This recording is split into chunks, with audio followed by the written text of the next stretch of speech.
from Craft Me a Card, and I love crafting for the crafter, and that is you. Thank you so very much for joining me.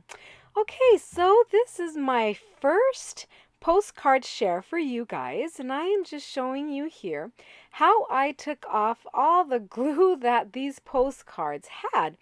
I took this from the scrapbook books that I received from my neighbor, and very carefully I went ahead and I slowly just wet the paper on top, and with the brush I went and I was pushing very carefully that top layer of paper, and carefully again removing the glue that it was bonded to the page with. And I must say, I don't know what kind of glue this was, but it was excellent glue. So each one of these postcards took me about, I would say, from an hour to an hour and a half, maybe two, in removing everything. Some postcards had more glue than others, and those are the ones that took me a little longer. But for the most part, it took about an hour, hour and a half to remove everything.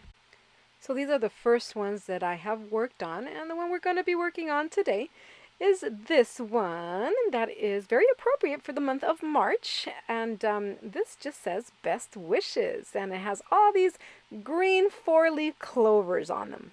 I will leave this greetings for Easter postcard for an Easter card.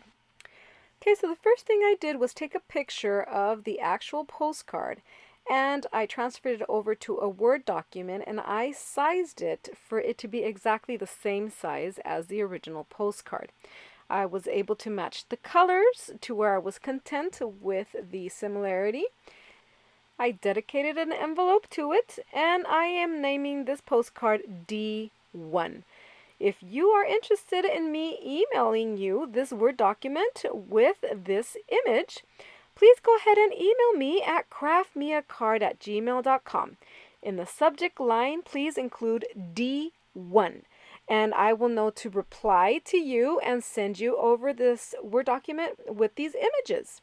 I do not mind at all in spending a little bit of time dedicated to you, since you dedicate some time to watching my videos and supporting me.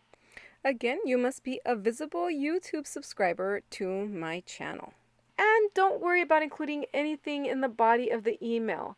I mean, if you want to say some words to me, you're welcome to, but you really don't have to. As soon as I see D1, I know to reply to you with the D1 image, which is this one of the 4-leaf clovers.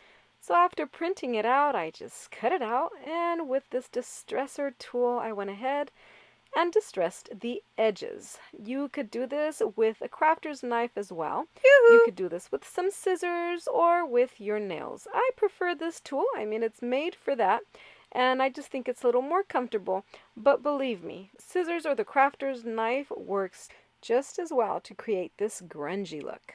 To continue and distress this cardstock, I went ahead and I pulled 3 different colors of ink, and I just want you to see the comparison of these 3. There is Vintage Photo, which is the darkest.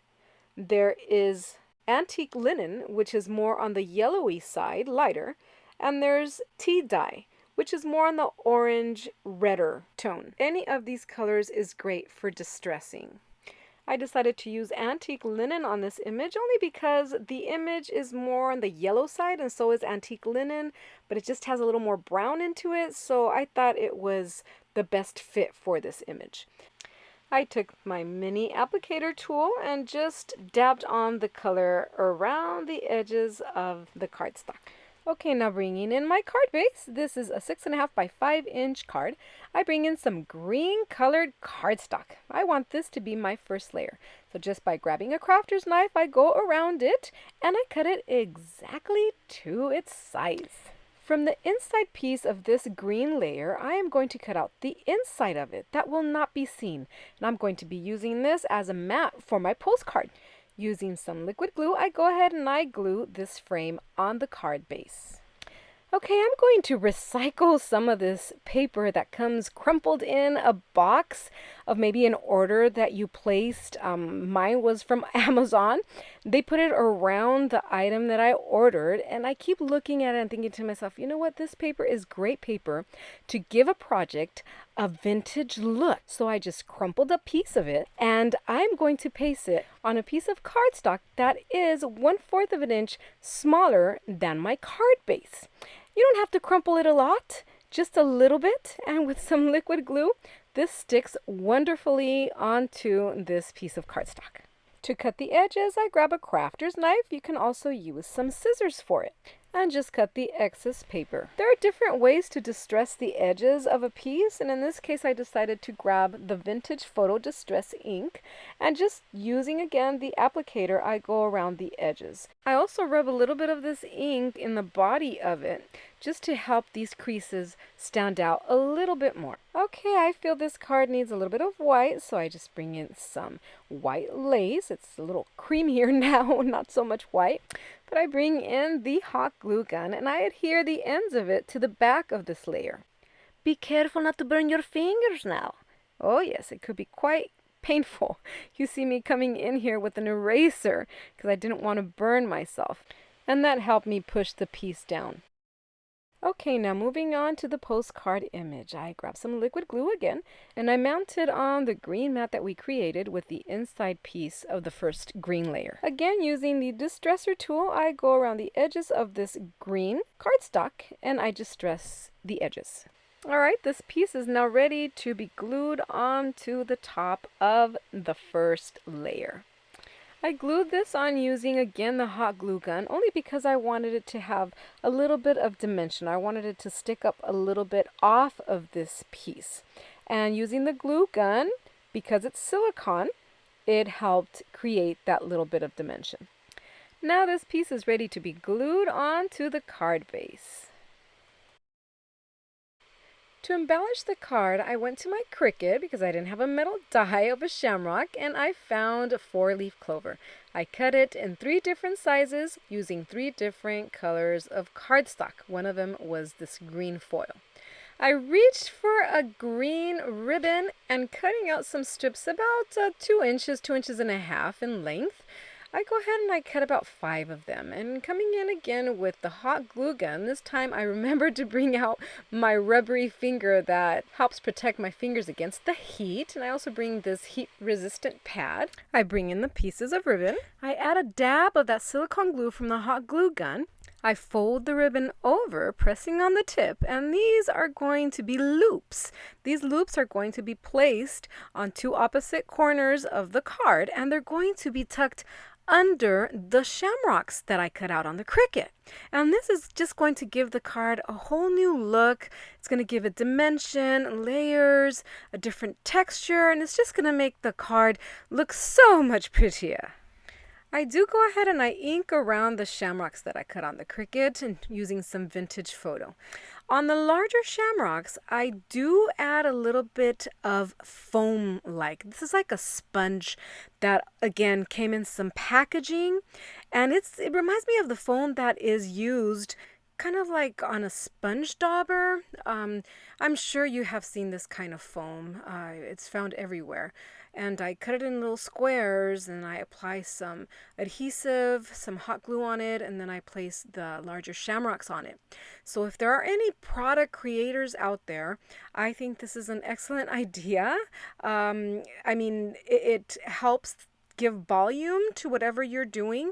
It lays flat once you put it in the envelope, and once you take it out of the envelope, the item pops up without it affecting postage and without affecting the look of the card, meaning that the foam doesn't go bad. It just goes back to its original form. Okay, once I have all my shamrocks glued on with the silicone glue, I felt that they needed something in the middle. They needed something to make them pop. And I didn't want to add like a little diamond or a pearl because that just doesn't go with a 4-leaf clover. Instead, I went and I looked for my Stabilos. Now, I asked for these colors back in Christmas, and my family so graciously gifted them to me. And what they are is that they are like big crayons, but they have the ability to write on slick surfaces, like let's say glass, but yet you can dilute them with water. So because I had some foiled cardstock, I felt that this was the perfect medium to use for these shiny shamrocks. And sure enough, I put on some black Stabilo on there, and I got a little bit of water, and I just diluted it. And the two colors I used was black and brown. What I really liked is that I was able to give a watercolored look to the dark green and the light green cardstock, and then a little bit of some color also to the foiled four-leaf clovers. You'll be able to see the end result once all this is dry in the end pictures. And as a finishing touch, of course, I decided to add some corners, and I wanted them in white so that it could balance the card a little bit more and make it a little more lively and light. And that is going to finish the card for today. I had so much fun creating it, and I'm really content with how it came out. I hope, as always, that you get inspired. I hope you create and be happy.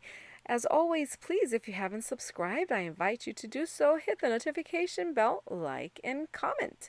Thank you so very much for joining me, and don't forget to email me in case you are interested in me emailing you back the image of this vintage postcard used in this card. Since it is a Word document, you will be able to shrink it in case you need it for a smaller card size.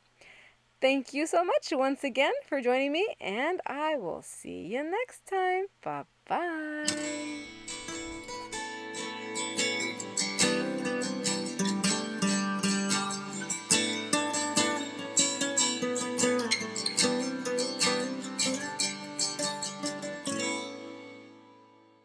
Let's have you say hello. Hello. Hey, over here. Hi, I'm Chewy. I'm Chewy. I'm Chewy. Hi, I'm Chewy. I'm Chewy. Hi, Chewy, you're enjoying the massage too much.